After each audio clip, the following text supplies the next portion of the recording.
तपाईहरुलाई password change गर्नु पर्यो, म्याक एड्रेस लगाउनु पर्यो भने त्यो पासवर्ड चेन्ज गर्नको लागि हजुरले के गर्दिनु पर्यो पहिला यो खुल्छ होम पेज, यो होम पेज छ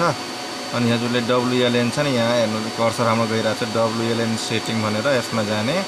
त्यसपछि WLN SSID कन्फिगर यो छ नि यहाँ जाने त्यसपछि हजुरले के गर्दिनु पर्यो अब यो हेर्नु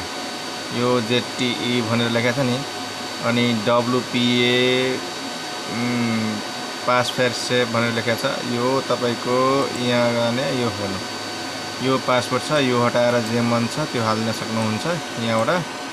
नाम चाहिँ यो हटाएर जे मन छ त्यो पनि हाल्न सक्नुहुन्छ यो हटाएर जे मन छ हाल्दिनु अनि त्यसपछि अप्लाई गर्दिनु अप्लाई गरिदिएपछि त्यो चेन्ज हुन्छ त्यस्तै 5G को चेन्ज गर्नु पर्यो भने हजुरले के गर्दिनु पर्यो 5G सेटिङमा जाने अनि 5G मा गएपछि यहाँ हेर्नु यहाँ 5G भनेर जेटी 5G भनेर देखाएको छ यो 5G भनेर देखाएको छ यसलाई हटाएर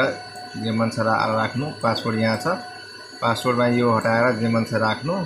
अनि अप्लाई गरिदिनु त्यसपछि पासवर्ड 5G को पनि चेन्ज हुन्छ त्यसपछि हजुरले के गर्दिनु पर्यो म्याक लाउनु पर्यो भने यो होम पेजमा त यहाँबाट भयो WLN बाट उ गर्नको लागि म्याक लाउनको लागि इन्टरनेटमा जाने त्यसपछि हजुरले सेक्युरिटीमा हेर्नु सेक्युरिटीमा जाने हेर्दै जानु हजुर है फिल्टर क्राइटेरियामा जाने अनि यहाँ जुन छ नि व्हाइट लिस्ट छ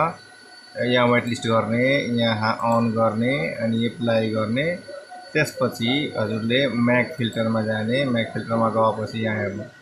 म्याक एड्रेस न्यू राख्नु छ अनि क्रिएट न्यू गर्ने यो खाली हुन्छ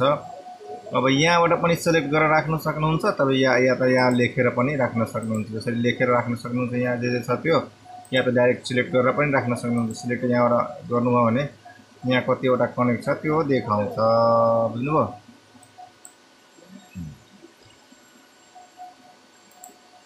अब हेर्नु यसमा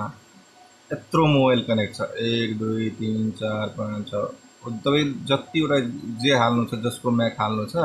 त्यसमा यो यसरी क्लिक